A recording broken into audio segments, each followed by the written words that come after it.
नमस्कार, primes TV news में आप सभी का स्वागत है और मैं हूं आपके साथ आरती। और चलिए अब देखते हैं देश और प्रदेश से जुड़ी तमाम बड़ी खबरें। डबरा तहसील में बीते मंगलवार दिन दहाड़े व्यापारी से 35 लाख रुपए की लूट के मामले में लुटेरों के चेहरे सीसीटीवी कैमरे में काफी हद तक स्पष्ट आ गए हैं। इसके साथ ही क्राइम ब्रांच के हाथ लुटेरों से जुड़े महत्वपूर्ण इनपुट भी हाथ लगे।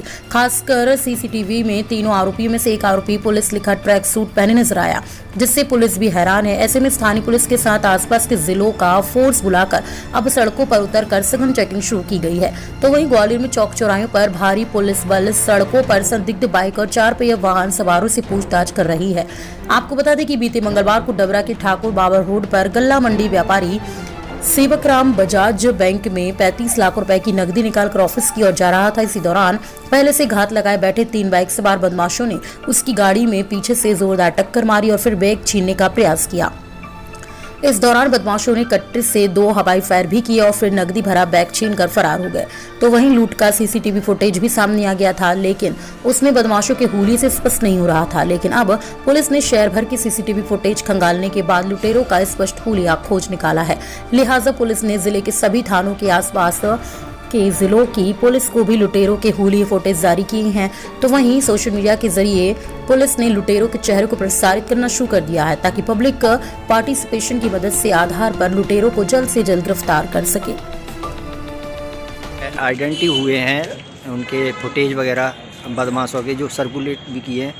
किस तरह से अपील करना चाहेंगे लोगों से मदद के लिए? किस तरह ये डबरा लूट जो 22 तारीख को हुई थी यहाँ के राजस्थानी व्यापारी से, और 35 लाख 35 लाख की लूट करके 3 बदमाश ले गए थे बाइक से।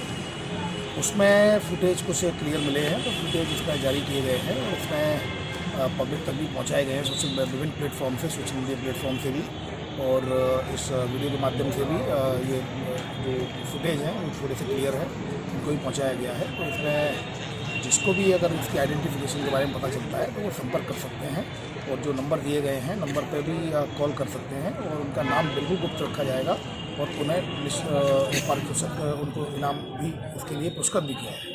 अपराध यही है जिसके लिए हमारे सारे अधिकारी लगे हुए हैं। आज भी करीब 5 राजपत्रित अधिकारी ग्वालियर से यहाँ के डेरा डाले हुए हैं और सबको अलग अलग टास्क दिया है और इस पे काम चल रहा है। मुझे ऐसा लगता है कि जिस दिशा में हमारी टीमें काम कर रही हैं, निश्चित तौर पर उसमें आगे जाके हमें सफलता मिलेगी।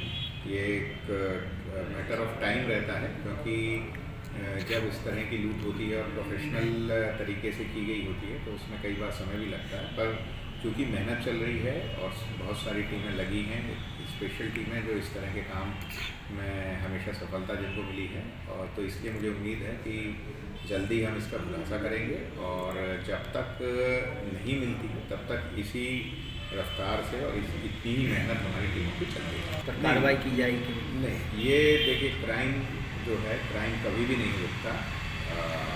क्राइम हमेशा होता आया है। पुलिस का काम ये रहता है कि क्राइम हो और उसको पकड़ ले। टाइम लिमिट हम नहीं बोल सकते, क्योंकि ये जो वारदातें रहती हैं, पुलिस का काम रहता है कि पूरी मेहनत करे, अपना 100% दे, पूरे प्रयास करे। उसमें ज़रूर ये मैं बोल सकता हूँ कि कोई कमी नहीं आएगी, और ये भी मैं बता सकता हूँ कि ये 100% इसको हमारा प्रयास रहेगा जल्द से जल्द खोलने का, और खुलेगी भी। पर इसमें कोई टाइम लिमिट कोई दे नहीं सकता। बस ये है कि प्रयास हम अपने पूरे कर सकते हैं, और जब प्रयास पूरे होते हैं तो पूरी वारदातें निकलती हैं। सर, दिख रहा है काफ़ी मेहनत। अभी हम किसी भी संभावना से इनकार नहीं कर सकते, क्योंकि जिस तरह के से प्रोफेशनल तरीके से गोली चलाकर, कट्टे से फायर करके दिन के समय ये लूट की गई है, तो इससे साफ जाहिर है कि बदमाश जो हैं वो इस तरह की या तो वारदात करते आए हैं, प्रोफेशनल हैं, और बहुत संभावना हो सकती है कि ये ज़िले के बाहर के भी हों, और ये भी संभावना हो सकती है कि 3 हैं तो 2 बाहर के हों, 1 लोकल हो। तो सारी संभावनाओं पे अभी हम काम कर रहे हैं। सर, लास्ट सवाल है सर, आरोपी इनाम इनमें घोषित किया गया है। 30,000 रुपये का इनाम ADG सर ने घोषित कर दिया ऑलरेडी, और फुटेज जो हैं ये जारी किए गए हैं। फुटेज के आधार पे उसकी हार्ड कॉपी बना के वो भी हमने जारी की है, और जितने ग्रुप्स हैं पुलिस के, मीडिया के, पब्लिक के, उन सभी में फुटेज फ्लैश किए गए हैं। इसके अलावा हमने इंटर स्टेट भी फुटेज भेजे हैं, भिंड, मुरैना, शिवपुरी, गुना, इधर भी हमने फुटेज भेजे हैं और इंटर स्टेट मतलब राज्य के बाहर भी हमने फुटेज भेजे हैं। और मुझे पक्की उम्मीद है कि हमें आने वाले 1-2 दिन में कोई ना कोई महत्वपूर्ण क्लू ज़रूर हाथ लगेगा जिससे हम इसको पकड़ें।